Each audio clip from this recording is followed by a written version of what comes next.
Tumunga Pathian tu mun khatami chok an siar nge Mathaya Bungso Sang somli le pania hian tin tu po heng mite takzima pakhat ne na hian zirtir an le wanga tui vot no khat chau pe ya piang chuan ti tak na vin ka hila cheu an lom man chu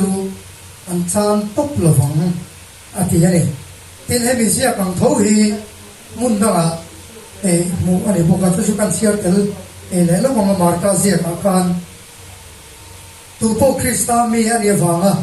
tui lo khat in tur pe ya piang chu ti tak na vin ka hila cheu an lom man chu at chan top lo wang in kan hu ani midang te tar mal so na nei thei na kong ma ni a hen hi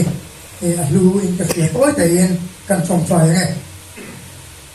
la pa kan pathian du tok ni mangai ni kol tu không ai na lei za ngai na kan sunga theng na sa em chu ti ruai la pa i chen na tur min pek tho vel kan tan za ngai na reng nei lo ani thunga kan chiat poin ai che zo ka min nu lu tum tu ani ha chu ti kan that per ngai puwa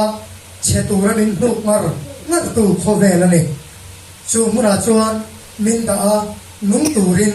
kan che na turin min peloi sia so bang chuan dat na awang te le thil tam tak awangin har sat na kan tur chen ni ma se la pa pathian he ko vel na ma sia maria kan ne ra nang i re kani ti kan sia a lu kan ti ya thamong takin ang rau ke in kho vel kamam to iti gian lalpa khovel hi ita ithu iduang anga iti to tu ani ti na lo ni yang so me ni ba chon nang ma nei tu te kan ni hi he khovel ai yan mai la kan van ni lo ile na lo tu kan on so ni in lalpa kan pathian zan na hian khong ai takin nang in pi te thin nu ma min thong sak la mi jang te ta na so na ni thei tu rin khong ai takin he hun chang so puil tuk min pe khi mang thiam thei turin min chang puil che iso krista min kan ti le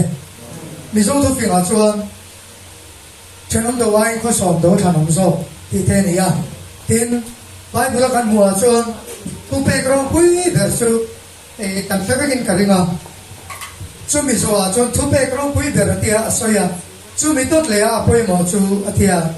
event te mangai ro ti ani chu Bible tu pe gro pui ber pa ni te ni chu wangin zani na hian he tiama midang te ta na luang chu na tu chance kan nei hi anu mai kan fia kan ram hian tai la kan ram ma hian min duai lung zok le che zok te na har sat nan toy mo enge mo sum le pai lo ti chim pan pen pal ve mo an chu thu nei na kan let kan cha ot zia te ka ngai to wa anuai te he ru ten kan kholai nu man to la kan in chon sia emo ti mai tu nei le thowa chu long chon mi te le har sa ten thiaman chang thei to lo mo ti tu khom ani to ministers mla officer fa ten thiam lo an chang mai to lo ne chu tiang kho ve lo chu kan ne chu vain mi te ber te ta ra tui sik no khat lek sem tu po pathianin tam tak avura an lo man tu an mai lo wang atia wang khan ke ni pe hi chuan tui sik no khat le kan lo thil lu tham tak an tan ti sak thei kan nei ani chu tiang ani wang chuan chu tiang hun kan nei chu wang thang kai la lal pan le tam takin min ru lam ti hi ring zatila athai ka khia poni se tu tam soi na hun ani lo wa hun lu tak kan nei hi man thang kai lal pan thu kan za tan pani sam se